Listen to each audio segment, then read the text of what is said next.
Selamat sore saudara-saudara, berjumpa lagi dalam acara Kamis Pemuritan, di mana minggu-minggu ini kita membahas tentang mengapa aku Kristen, dengan beberapa pembuktian bahwa Alkitab itu benar dan terbukti dari banyak sisi, dari banyak bidang.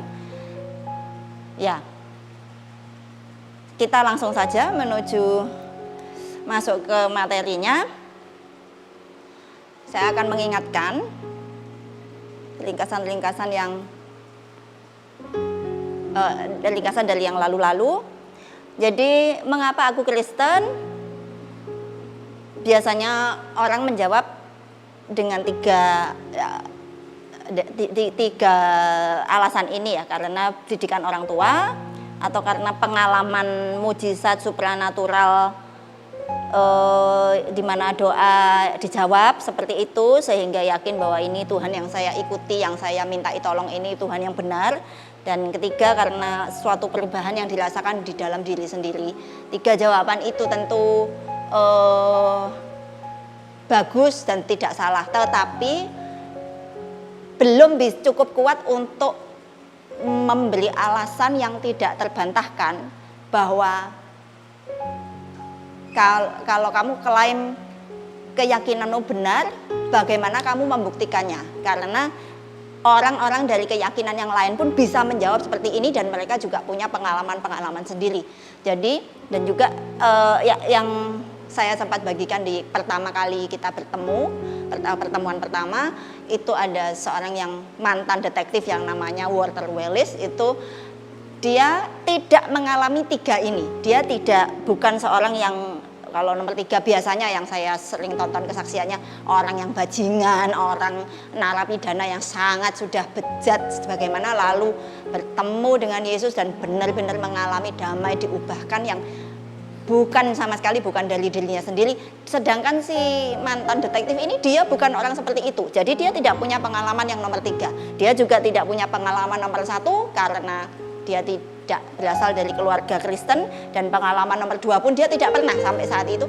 Tapi yang dia katakan adalah dia menjadi Kristen karena dia menguji Alkitab yang merupakan pedoman yang kita orang Kristen klaim sebagai inilah kebenaran. Dia menguji itu dan dia mendapati bahwa dari semua sisi, dia menguji dari semua sisi, dan dia melihat ini memang benar dan kokoh sekali begitu. Jadi itu ringkasannya. Bagaimana kamu yakin kekristenan seperti yang tertulis dalam Alkitab itu benar?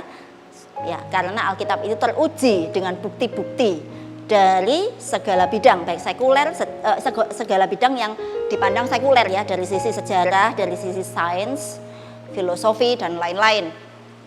Bukan dari sisi orang Kristen ya. Kalau orang Kristen ya mesti saja gitu bilang, ya Alkitabku benar, alasannya apa. Tapi ini ada orang-orang yang bukan Kristen, orang-orang sejarawan, orang-orang ilmuwan, akhirnya mau tidak mau mereka harus mengakui. Dan kalau mereka mau mengakui, mau menerima, mereka biasanya justru lalu memutuskan ikut Yesus karena mereka dari orang ateis atau orang apa, tapi berusaha menguji, akhirnya mereka dapati ini benar dan lulus ujian gitu loh. Lulus ujian membuktikan bahwa memang klaim-klaimnya dalam Alkitab itu benar, sehingga mau tidak mau mereka dihadapkan sama pilihan, sekarang tinggal aku mau mengakui kebenaran itu dan memilih mengikutinya, atau saya tetap menolak.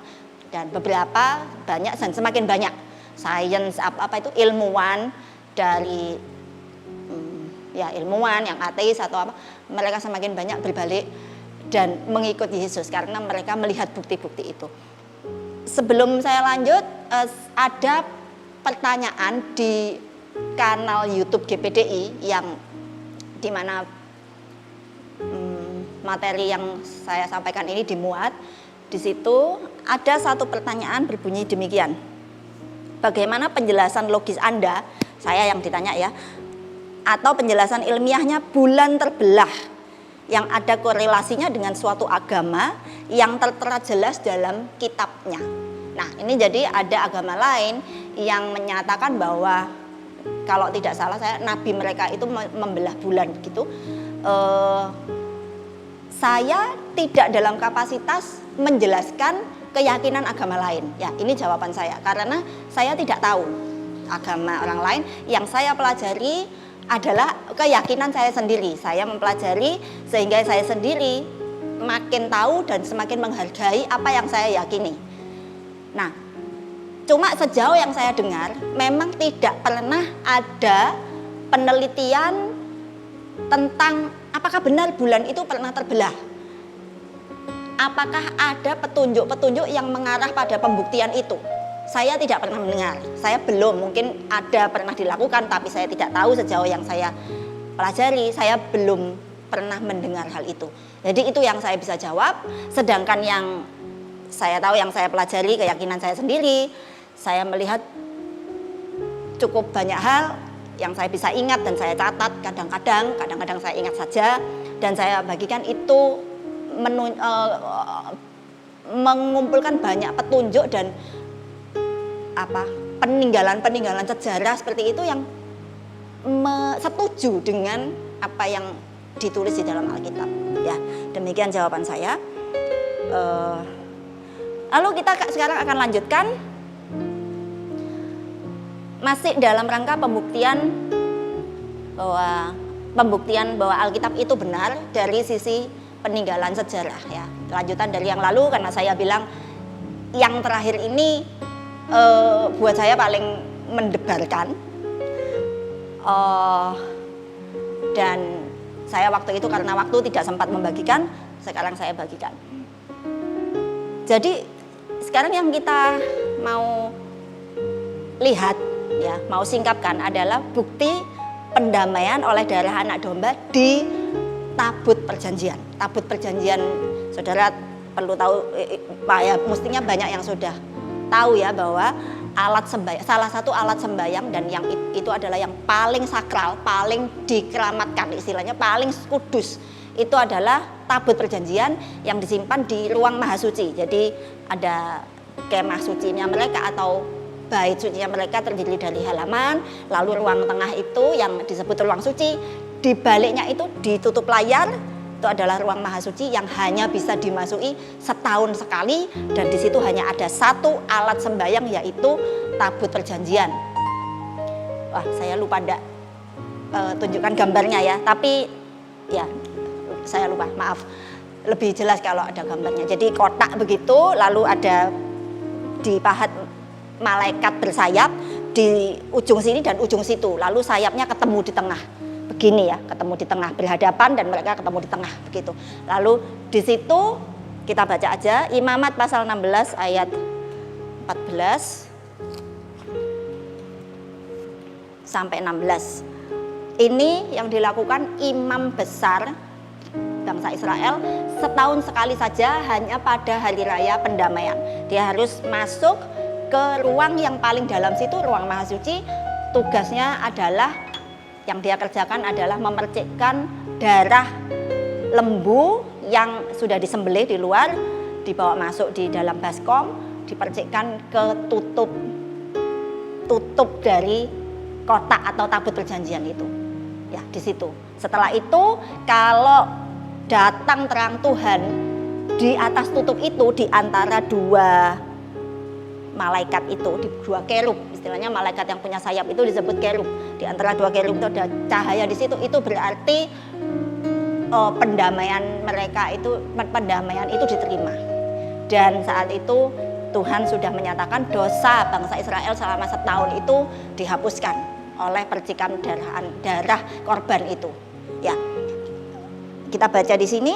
Lalu ia, yaitu imam besar, harus mengambil sedikit dari darah lembu jantan itu dan memercikkannya dengan jarinya ke atas tutup pendamaian, ya, tutup dari tabut perjanjian itu, di bagian muka dan ke depan tutup pendamaian itu. Ia harus memercikkan sedikit dari darah itu dengan jarinya 7 kali. Ya, dan seterusnya itu kita baca ayat 14 saja. Tapi begitulah, dan dia perlu melakukan 2 kali kalau tidak salah, bisa saudara baca sendiri. Tapi itu adalah caranya Tuhan untuk membuat pendamaian dengan umatnya dari segala dosa mereka. Nah, ini saudara, ternyata benar-benar waktu Yesus mati disalib itu, ternyata darahnya Yesus itu memang betul-betul turun dan memercik ke tutup pendamaian dari tabut perjanjian itu. Lah, kok bisa? Lagi-lagi yang menemukan hal ini adalah orang yang namanya Ron Wyatt, yang sudah kita lihat di pertemuan yang lalu. Ron Wyatt yang menemukan Laut Merah yang terbelah itu ya, peninggalannya roda-rodanya kereta perangnya Firaun dan sebagainya. Ini namanya Ron Wyatt, dan disinilah waktu dia melakukan penggalian yang menemukan tabut perjanjian itu. Cerita latar belakangnya begini. Nabi Yeremia, jadi berapa mungkin 700 tahun sebelum Yesus, saya tidak hafal, beberapa ratus tahun sebelum Yesus itu, dia waktu itu Israel sedang dikepung oleh Babel dan mau dikalahkan, yang akhirnya dibawa tertawan ya. Saudara mungkin banyak tahu cerita itu. Lah, sementara tahun-tahun pengepungan, karena zaman dulu kalau satu bangsa yang kuat mulai mau menyerang, yang ini mereka mengadakan pengepungan sampai bertahun-tahun. Pengepungan itu tujuannya adalah sampai kota atau bangsa yang dikepung itu mati kelaparan di dalam, karena dia tidak bisa keluar untuk belanja atau pergi kemana, hanya mengandalkan sumber-sumber di dalam saja, dan itu pun akhirnya akan menipis gitu. Jadi mereka mengepung, dan selama tahun-tahun pengepungan itu Yeremia sudah terus menubuatkan bahwa kamu harus bertobat, kalau tidak kamu ditawan ke Babel. Tapi Tuhan juga bilang kamu tidak akan didengarkan, bangsa ini gimana pun akan dibawa tertawan. Mereka tidak akan bertobat. Nah, waktu itu digerakkan oleh Roh Allah. Ini tidak dicatat di Alkitab, tapi ada di buku sejarah yang lain, saudara. Namanya Maccabee. Nah, ada buku yang namanya Maccabee yang mencatat. Dia mencatat bahwa Yeremia ini satu malam, dia tahu bahwa semua peralatan bait suci itu akan juga diangkut ke Babel. Karena itu sudah dinubuatkan waktu zaman Raja Hizkia, beberapa generasi sebelumnya ya. Itu semua peralatan itu akan diangkut ke Babel. Nah, Yeremia itu ingin menyelamatkan beberapa yang dia bisa selamatkan. Jadi malam-malam dia mengendap-endap dan mencuri tabut itu. Entah bagaimana caranya mencurinya, karena sebenarnya selain imam tidak boleh kan. Tapi saya rasa Yeremia itu turunan Lewi ya. Tapi pokoknya tidak tahu, kalau itu memang digerakkan oleh Tuhan, maka Tuhan yang berhak untuk mengubah peraturannya sendiri ya. Dia menyembunyikan tabut itu ke sebuah gua. Jadi dia dengan dibantu mungkin bujangnya atau apa, disembunyikan tabut itu mungkin dengan beberapa peralatan lain di sebuah gua. Jadi pengepungan itu kan tempatnya agak jauh ya, jadi batas-batas pengepungan itu, jadi di tanah tak bertuan antara batas Israel dan batas pengepungan itu, di situ ada gua. Bagaimana Yeremia masukkan itu di situ dan ditutupi semak belukar atau apalah, atau ditutupi batu-batu atau apa, sehingga tidak kentara. Lalu Yeremia mengatakan begini, tempat ini menurut yang ditulis di surat Maccabee yang kedua, pasal 2 ayat 7. Ini buku sejarah yang lain ya. Yeremia mengatakan tempat ini akan tetap rahasia sampai Allah menunjukkan rahmatnya. Ini saya singkat kalimatnya, tapi dia bilang tempat ini akan tetap rahasia sampai Allah menunjukkan rahmatnya. Jadi saudara, waktu akhirnya Israel dikalahkan, bisa dirobohkan, dan bangsa ini tembok perlindungannya itu dirobohkan, terangkutlah bangsa ini tertawan oleh Babel, dan orang-orang Babel mengangkut semua peralatan bait suci.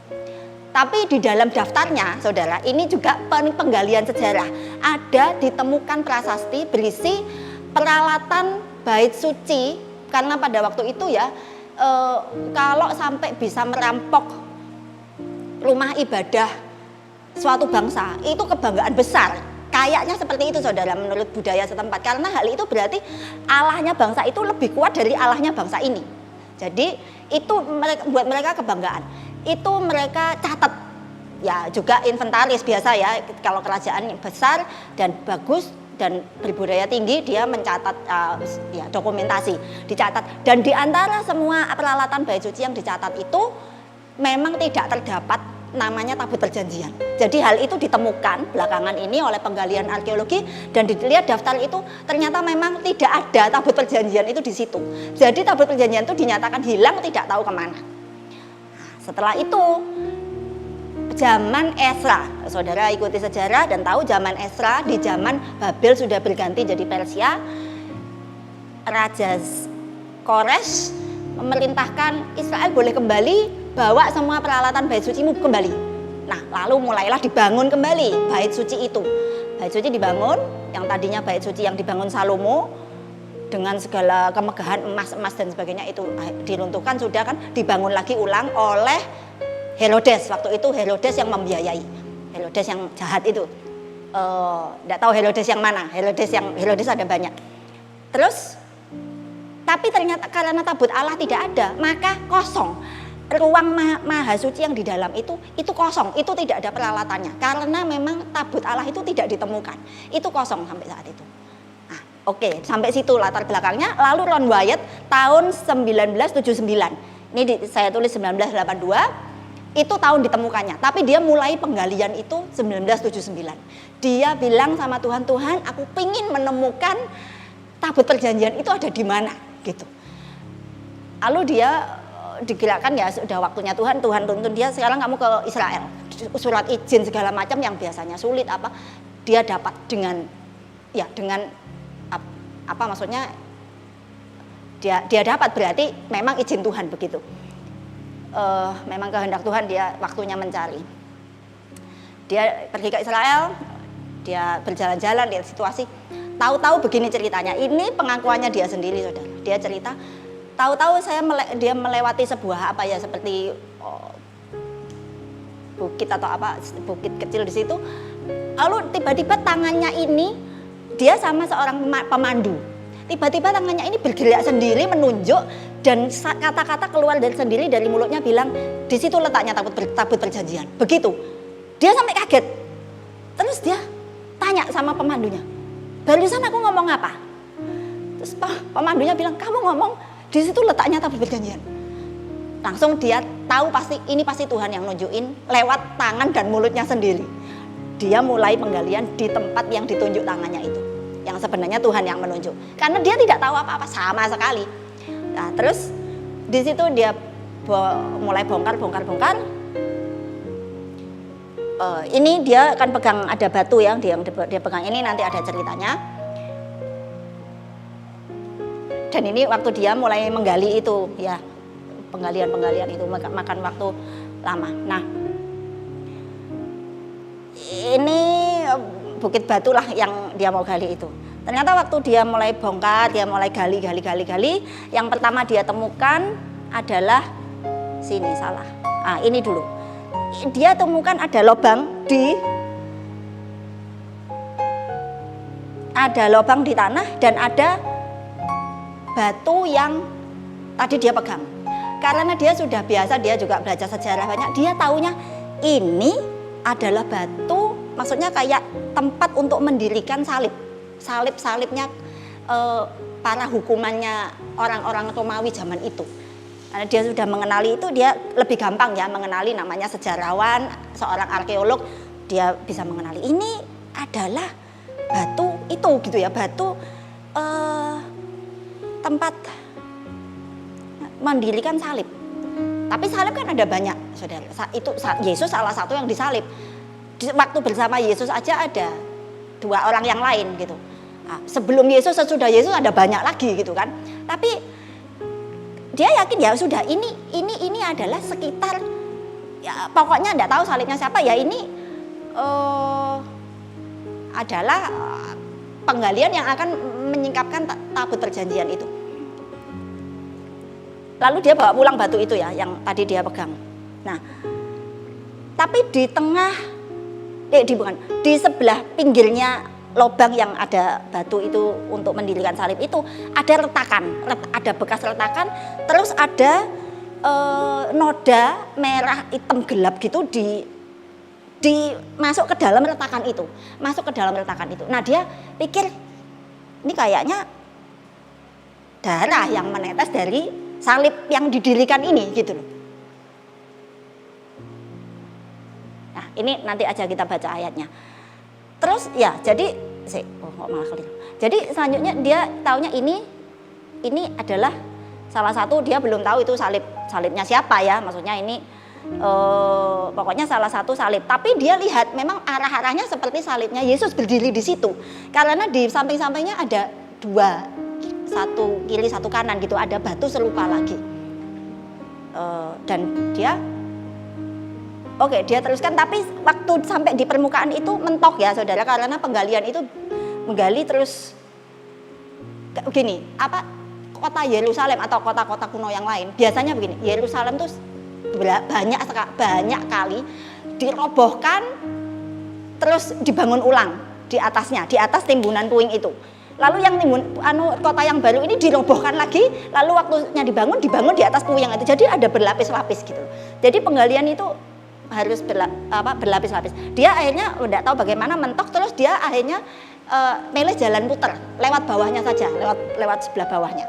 Nah, lewat sebelah bawahnya, saudara, dia tidak tahu ya, Tuhan dengan pimpinan Tuhan dia gali-gali atau ketok-ketok di mana yang bisa digali, yang mungkin itu yang lain batu-batunya keras atau bagaimana.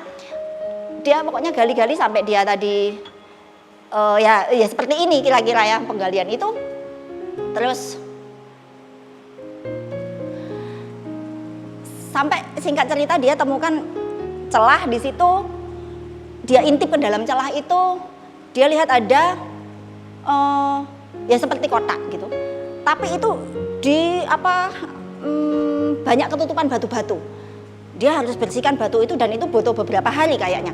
Dia bersihkan batu-batu di situ. Akhirnya dia menemukan permukaan yang mengkilap, saudara. Permukaan yang mengkilap, dan dia pikir ini emas, gitu. Terus dia tahu tabut perjanjian itu terbuatkan dari emas. Lalu di situ dia lihat ada noda merah hitam seperti yang tadi dilihatnya di retakan sebelahnya tempat dudukan salib itu. Jadi terus dia lihat ke atasnya ini ya, kota itu yang memang adalah tabut perjanjian. Dia lalu lihat ke atasnya, dan ternyata retakannya itu nyampe. Jadi kesimpulannya dia ini adalah ujung di bawah dari retakan yang tadi dia temukan di atas. Jadi itu nyambung, dan cair noda merah hitam itu tuh yang memang adalah darah ya saudara. Itu netes, itu mengalir dan netes sampai dia netes ke situ, ke tabut perjanjian itu. Di situ dia saudara langsung pingsan, karena dia tahu ini tabut perjanjian yang saya cari-cari, dan di atasnya ada darah Yesus dari 2000 tahun yang lalu, saudara. Jadi penjelasannya kita sekarang baca Matius 27 ayat ke-51. Lihatlah, tabir bait suci terbelah dua dari atas sampai ke bawah, dan terjadilah gempa bumi dan bukit-bukit batu terbelah. Jadi rupanya saudara, bukit dan banyak tempat, menurut catatan sejarah yang lain yang saya pernah baca ya, yang saya pernah dengar dari YouTube, itu gempanya itu besar sekali sampai ke daerah Turki, itu kerasa hari itu. Jadi dan langit gelap gerhana itu memang tercatat dalam sejarah, memang betul-betul tercatat dalam sejarah. Gerhana itu 3 jam, dari jam 12 sampai jam 3. Dan saudara tahu gerhana itu berapa lama? Biasanya kan cuma beberapa menit. Ini 3 jam, dan mereka tahu ini sesuatu yang supranatural. Sampai ke Tiongkok itu kelihatan gerhananya, walaupun mungkin tidak sejelas, yang tidak segelap, saya tidak tahu, belum nemu yang detailnya sampai seberapa, tapi kegelapan itu, gerhana itu kerasa sampai di Tiongkok. Dan mereka bilang ini sesuatu yang ilahi supranatural sedang terjadi.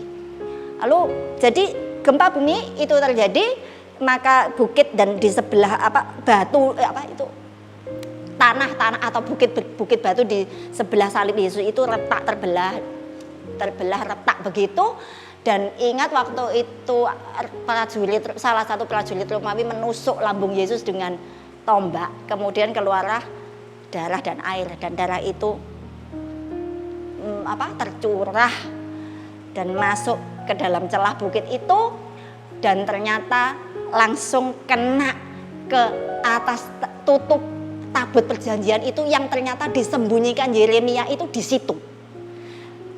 Berapa ratus tahun yang lalu Yeremia menyembunyikan itu tanpa tahu apapun apa yang akan terjadi. Namanya Yesus disalib, salib itu apa aja dia tidak tahu karena waktu itu belum ditemukan yang namanya hukuman salib itu.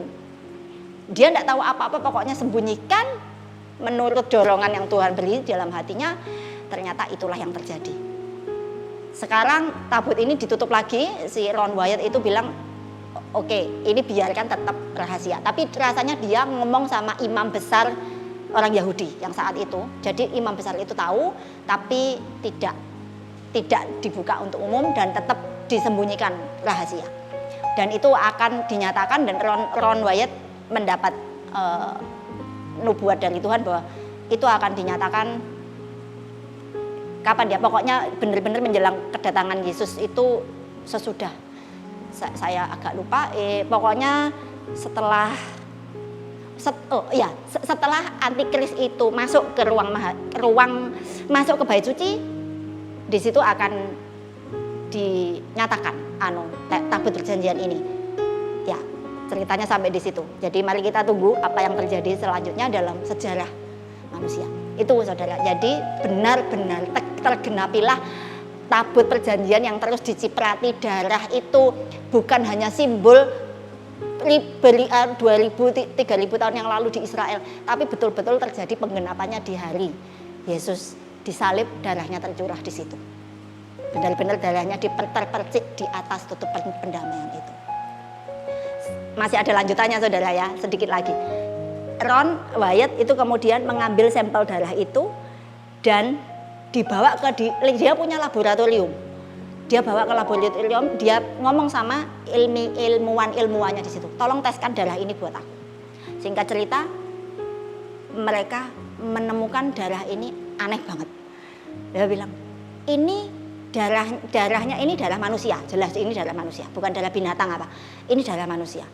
Kemudian kromosomnya, saudara tahu manusia normal itu kromosomnya berjumlah 23 pasang. 23 pasang itu jadi semuanya ada 46. Kromosom itu yang menentukan jenis kelamin kita, perempuan atau laki. Dari ibu 23, dari ayah 23. Ini yang terus berpasangan begitu. 23 dari ibu, 23 dari ayah, satu persatu berpasangan. Ini menentukan laki atau perempuan. Saya tidak akan bicara detail di situ. Dari ibu itu kromosomnya namanya X. Yang dari ayah bisa X bisa Y. Kalau dari ayah itu X ketemu dengan ibu X, dia berpasangan jadilah dia perempuan karena X dengan X. Tapi kalau dari ayah itu Y, jadinya dari ibu X, dari ayah Y, X dengan Y bertemu jadinya laki. Harusnya semua manusia punya 23 pasang kromosom, entah itu XX atau XY. Tapi darah yang ini katanya ilmuwannya hanya ditemukan 24 kromosom, bukan 46. Harusnya 23 berpasangan 46. Tapi hanya ditemukan 24. 23-nya dari ibu X semua. Yang menentukan jenis kelaminnya laki-laki itu hanya ada 1 Y. Bukan 23 Y. Tapi 1 Y. Ini manusia siapa? Dia bilang, ini kok aneh banget, tidak pernah ada manusia seperti ini. 23 X dan Y-nya cuma 1, dan 1 Y inilah yang menentukan jenis kelaminnya dia laki-laki. Mereka bilang, dan darah ini masih hidup sampai sekarang. Saya tidak tahu, saya masih mau cari. Darah hidup sama darah mati itu bagaimana bedanya? Apa yang membuat ilmuwan itu berkata ini darah hidup? hidup sama mati, apa yang membedakan? Ya itu nanti saya pengen cari lagi. Saudara juga bisa cari kalau penasaran sendiri. Tapi mereka bilang ini darah masih hidup katanya. Dan dia tanya, ini darahnya siapa? Ron Wyatt di situ tidak bisa tahan air mata, dia nangis, dia bilang ini darah dari Mesiasmu, karena mereka semua orang Yahudi. Ini darah dari Mesiasmu. Mereka orang Israel. Dan saat itu hidup mereka ilmuwan-ilmuwan itu yang sebelumnya tidak percaya Yesus adalah Mesias diubahkan oleh pengalaman itu. Ya, itu cerita tentang ditemukannya tabut perjanjian ini yang menggenapi nubuatan diciprati darah untuk mengadakan pendamaian bagi dosa umat. Ya. Sekarang kita beralih ke topik yang lain. Ini bukan lagi pembuktian ilmiah, tapi ini pembuktian apa? Sejarah ya mungkin ya termasuk pembuktian sejarah atau pengaruhnya Alkitab di dalam sejarah perkembangan umat manusia.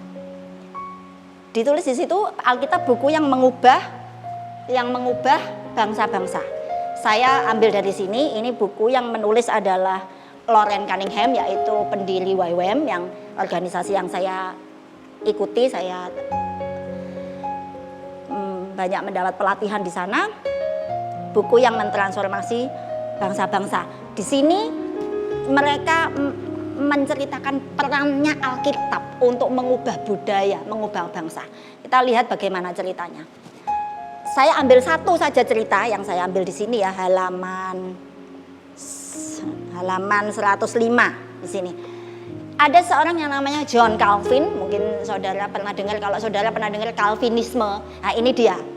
Jadi dia ini seperti Martin Luther, dia melihat bahwa ajaran Katolik itu ternyata melenceng sekali dari firman Tuhan dan dia adalah salah seorang reformator. Jadi kalau saudara kita sering dengar nama Martin Luther, bukan hanya Martin Luther saja, sebenarnya itu ada beberapa.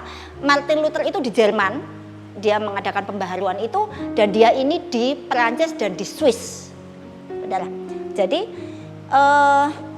sebenarnya dia orang Perancis, tapi akhirnya dia mentransformasi kota Geneva. Satu aja yang saya bagikan ya dari buku ini, halaman 105 itu tadi.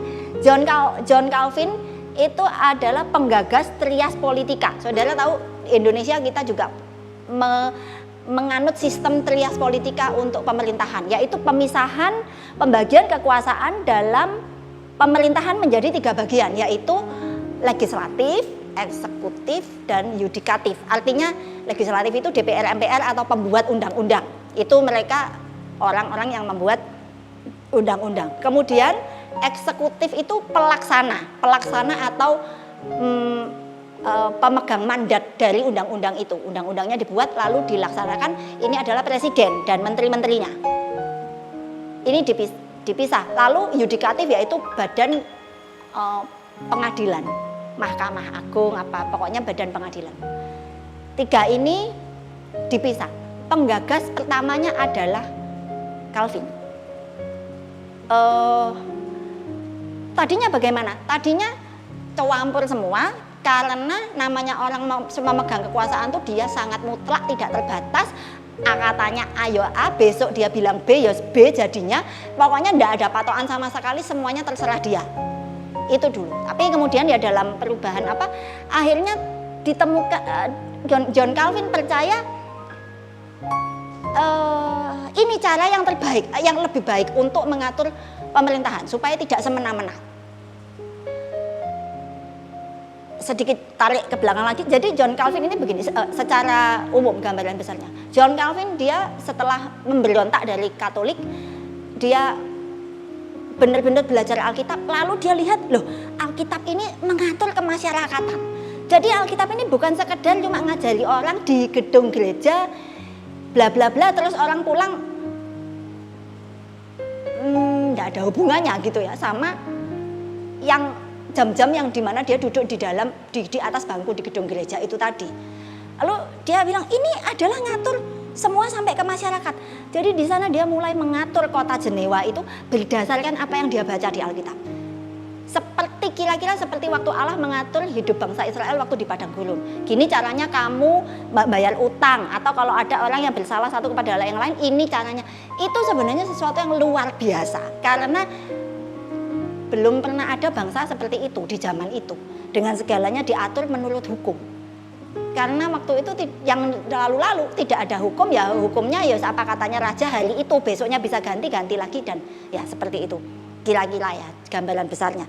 Jadi Calvin ini mulai dia membuat banyak buku, dia terjemahkan prinsip-prinsip Alkitab itu ke dalam hukum, ke dalam tatanan sosial, ke dalam bergereja mungkin berjemaat, dan tentang hidup rumah tangga bagaimana dan sebagainya. Itu dia kerja keras di situ.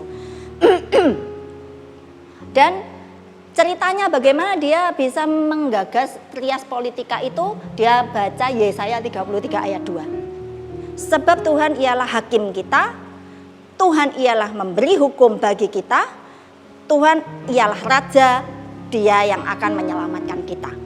Lah, di sini dia melihat, dan dia dengan pencerahan hikmat dari Roh Kudus, dia lihat, oh inilah unsur-unsur yang membentuk hukum suatu negara. Ada hakim atau badan peradilan, ada pembuat hukum atau pemberi hukum, lalu ada raja atau presiden atau eksekutornya. Begitu. Dia bisa melihat ini, dan dia lalu menggagas dan menggodok dan memproses ini dan menolorkannya jadi Trias Politika itu. Sekarang kita sangat ya tidak peduli dari mana asalnya ini semua gitu. Sekarang ada demokrasi apa. Orang pikir ini dari budaya Yunani Romawi, padahal tidak. Memang Yunani saya mulai baca-baca ada kata-kata demokrasi di situ ya. Tapi tidak menggambarkan seperti ini begitu. Saya masih belum belajar sampai ke sana. Tuhan ialah hakim. Nah, kalau Tuhan dia memang memegang tiga itu sekaligus, karena dia memang Tuhan Maha Kuasa. Tapi kalau manusia tidak bisa begini. Kalau manusia begini, dia akan seenaknya sendiri gitu ya. Jadi makanya itu harus dipisah. Kalau Tuhan memegang semua tiga itu, maka untuk manusia, untuk pemerintahan manusia, untuk pemerintahan suatu negara atau kerajaan, ini harus dipisah. Ini salah satu saja dari sekian banyak reformasi, bukan hanya di dalam iman kekristenan dikembalikan ke Alkitab, walaupun waktu di zaman itu belum sempurna, belum semuanya kembali, tapi itu sudah gerakan yang luar biasa, berani mengubah tatanan budaya yang kental saat itu. Budaya itu sangat sulit ya dirombak, diterobos dan dilahirkan budaya baru. Itu butuh energi sangat besar, butuh perjuangan yang gigih dan tidak kenal menyerah. Nah, ini hanya salah satu saja dari sekian banyak hal yang dibuat oleh John Calvin. Lalu di buku ini di Swiss ya, di Swiss, dan di buku ini ditulislah semua di negara lain. Norwegia, ceritanya bagaimana sampai Norwegia itu menjadi negara yang paling sejahtera waktu itu, katanya paling kaya atau bagaimana, saya tidak tahu sekarang. Tapi itu asalnya dari mana? Padahal Norwegia itu waktu itu paling miskin. Ternyata di Norwegia pun ada seseorang yang seperti John Calvin. Dia ngajari petani-petani di situ, dia bawa Alkitab, dia lihat ini kalau hidupmu mau berubah, gini caranya ini, dan itu diterapkan ke dalam pertaniannya, ke dalam kehidupannya sehari-hari, dan di situ masyarakat itu berubah luar biasa. Jadi itu sumbangan Alkitab. Ini adalah buku yang mengubah bangsa-bangsa, mengubah pribadi-pribadi, sampai ternyata pengaruhnya sampai ke bangsa dan budaya dari zaman ke zaman, saudara. Nah, lalu satu lagi, ini orang namanya Tom Holland, sampai sekarang masih ada. Dia seorang ateis. Ini dari ateis ya saudara, jadi bukan hanya dari orang-orang yang Kristen. Kalau Kristen ya tentu saja ngomong Alkitab itu benar, tapi ini orang-orang yang dari bukan Kristen, orang ateis. Dia seorang sejarawan, menulis banyak buku. Dia tahu sejarah Yunani, Romawi, apapun, dan banyak. Dan sampai sejarah Islam pun, di sejarah Timur Tengah dia tahu, dan dia bikin film tentang itu. Cuma sayang filmnya diboikot. eh, pemenang, dan dia pemenang penghargaan. Dia nanti aja kita baca itu, dia bilang begini, dulunya waktu saya masih kecil remaja, saya kira saya ini mendapat apa itu nilai-nilai yang saya hidupi, katanya, seperti nilai-nilai demokrasi, nilai-nilai persamaan derajat semua manusia, karena orang Barat kan waktu itu pendahulu ya dalam hal itu. Misalnya di Tiongkok atau di negara Asia pada umumnya, titik beratnya lebih ke anak laki kan. Laki dan perempuan dianggap laki lebih berharga dari perempuan. Nah, orang Barat tidak demikian. Lalu di India ada kasta-kasta. Mereka bilang ya kasta-kasta ini akan selalu begini sampai kesudahan segala zaman. Kalau kamu di kasta paling rendah ya seumur hidup sampai anak cucu turunan keberapapun, kamu akan tetap kasta terendah, dan yang tertinggi tetap kasta tertinggi. Jadi manusia tidak sederajat. Dia merasa ini kami orang-orang Barat, kami punya pandangan yang jauh lebih manusiawi gitu, lebih manusiawi, lebih menghargai kemanusiaan. Dan dia mengira pertamanya ini warisan dari Romawi Yunani. Dan dia waktu itu memandang kekristenan dengan sebelah mata. Apa sih sumbangannya kekristenan untuk peradaban manusia, untuk perkembangan peradaban manusia sampai sekarang? Dia bilang tidak ada, cuma nyumbang tahayul-tahayul, ya adalah sedikit, tidak tahu di bagian mana, ya nyumbangnya tahayul-tahayul. Dia bilang tahayul itu yang dia maksudkan di zaman Katolisisme itu, terus ada nyembah patung atau pokoknya dari zaman kegelapan. Zaman kegelapan itu orang nyembah patung, orang percaya tahayul, dikiranya dia itu warisannya kekristenan. Tapi lama-lama setelah semakin dewasa, dia semakin banyak baca buku tentang Romawi, Yunani, dan semua budaya yang lain-lain. Dia lama-lama berpikir, Romawi ternyata tidak seperti saya sekarang gitu loh. Saya sekarang percaya persamaan derajat, baik itu dia orangnya duduk di pemerintahan atau rakyat biasa. Saya percaya persamaan derajat pria dan wanita. Saya menghargai wanita, saya menghargai anak-anak. Itu ternyata dia baca-baca, itu bukan budaya Romawi Yunani. Budaya Romawi Yunani itu istilahnya barbar gitu ya, barbar apa, biadab gitu loh. Tidak, ini saya tadi ambil foto sebentar. Dia bilang begini ya, saya terjemahkan. Karena budaya Romawi Yunani ternyata itu kejam. Mereka secara rutin membunuh anak-anak cacat, membunuh anak-anak yang mereka anggap tidak sempurna. Lalu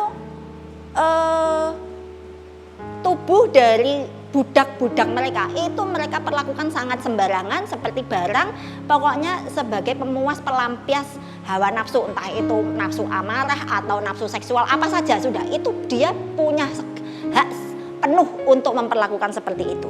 Terus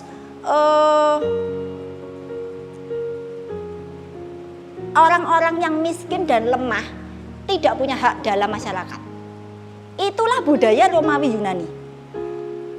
Lalu sekarang saya kok bisa berlawanan sekali ya? Kok nilai-nilai hidup yang seperti Romawi Yunani itu buat saya itu nilai hidup yang sangat rendah, dan saya tidak menganut nilai hidup seperti itu gitu.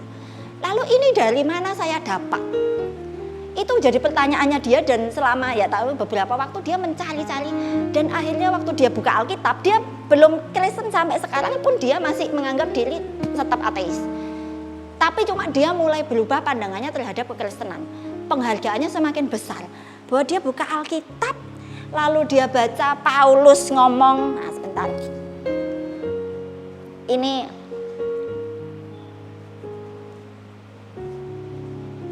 kita ambil yang ini dulu ya. 1 Timotius pasal 3 ayat 2. Karena itu penilik jemaat haruslah seorang yang tak bercacat, suami dari satu istri, dapat menahan diri dan seterusnya. Suami dari satu istri. Artinya apa? Di zaman itu poligami itu sangat biasa. Dan juga homoseksualitas, mungkin si suami ini punya pacar pria juga selain dia beristri atau apa. Nggak karuan ngawur seperti itu. Itu ternyata budaya Roma saat itu. Budaya di mana kekristenan itu dengan budaya yang sangat beda itu tumbuh. Suami dari satu istri. Dan sekarang karena apa? Sebenarnya suami dari satu istri itu berarti mengandung penghargaan, pengakuan bahwa pria dan wanita itu setara. Kalau suami Kalau suami itu suami sakit hati kalau diduakan, ya istri sama gitu kan. Harusnya seperti itu. Dan benar-benar diikat dengan kasih, bukan hanya memandang lawan jenisnya sebagai alat pemuas hawa nafsunya. Lalu tentang LGBT ya, lesbian, gay, biseksual dan transgender.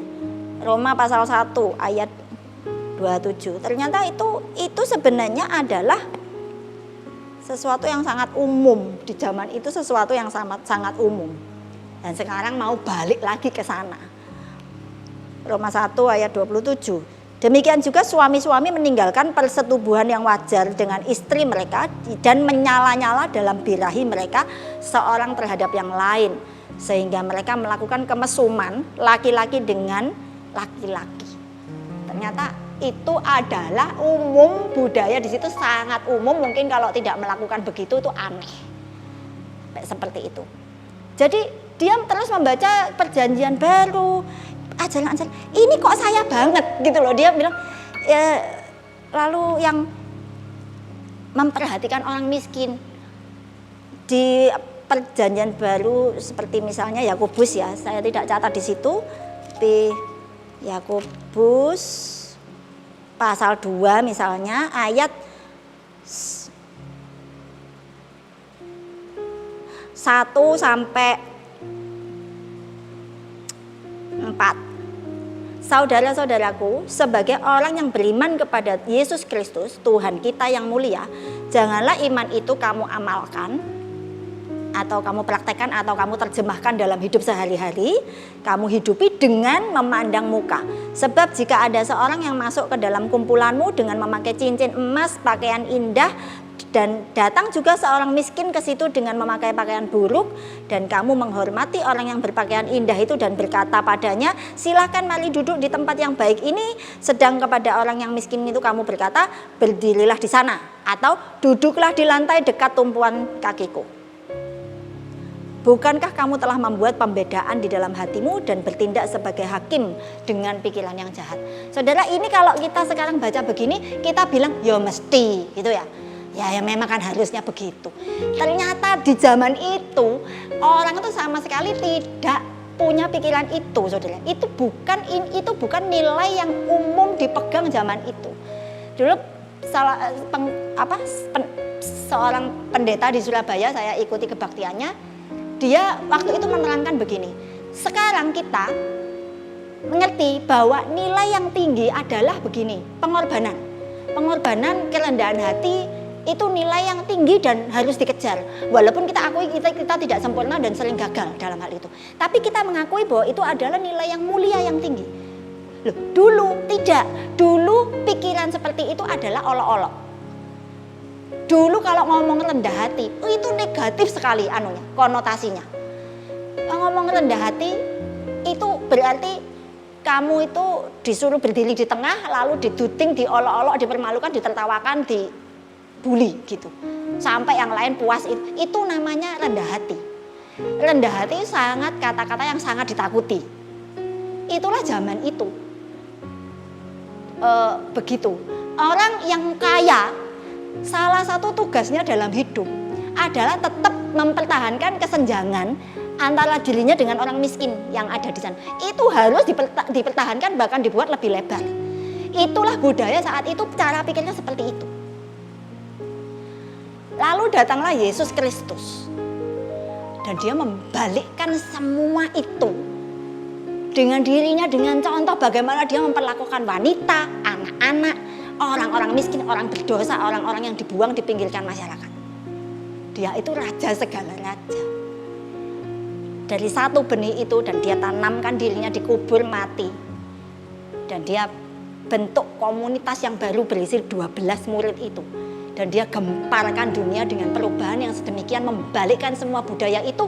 Sampai sekarang ini kita sudah tidak menghargai lagi, pikirnya kita, ya itu memang harus begitu dari dulu. Tidak mengerti bahwa itu hasil kerjanya Yesus yang sampai seperti itu meledakkan suatu budaya baru yang yang lebih menurut tatanan dan isi hati Tuhan. Karena seperti ya ini ditulis, kita sudah tahu ayat ini, mungkin kita tidak perlu baca. Kejadian 1 ayat 26-27, manusia adalah gambar dan rupa Allah. Semua manusia tanpa kecuali, orang miskin, orang rendah, orang cacat, orang kuat, orang pintar, orang bodoh, orang gemuk, orang kurus, semua itu gambar dan rupa Allah. Ini dipegang itu makanya mengapa kita itu setara. Itu ternyata yang sekarang sudah dianggap sangat biasa, sudah harusnya demikian dan tidak disyukuri. Ternyata itu semua dimunculkan, dibikin terobosan itu oleh seorang pribadi manusia, Yesus Kristus. Yang jelmaan Allah sendiri datang ke dunia dan merombakkan semua itu, membalikkan semua itu. Kemudian itu disebarkan oleh murid-muridnya 12 orang dan 12 dengan Paulus ya mungkin. Dan Pauluslah yang menyebarkan ini sampai kemana-mana. Dan inilah yang menjadi dasar bagi orang-orang yang mengikuti, yang menerapkan dalam kehidupan sungguh-sungguh. Mereka tetap menjadi pengubah-pengubah dunia sampai sekarang. Seperti tadi John Calvin, Geneva itu adalah kota paling bau katanya di Eropa pada waktu itu. Kota paling bau, kota paling tidak aman, paling gelap, paling banyak kriminal, pelacuran dan macam-macam. Itu kota yang paling dipandang rendah di Eropa pada waktu itu. Sekarang saudara, Swiss Geneva adalah kota yang paling cantik katanya. Termasuk kota yang maksudnya keamanannya diakui, itu jadi kayak tolok ukur begitu, Geneva. Dan itu asalnya adalah seorang murid Yesus yang juga menjadi pengubah dunia. Nah, yang terakhir di sini, satu poin terakhir. Tom Holland itu berkata, tidak pernah ada Allah yang mau menghukum dirinya sendiri demi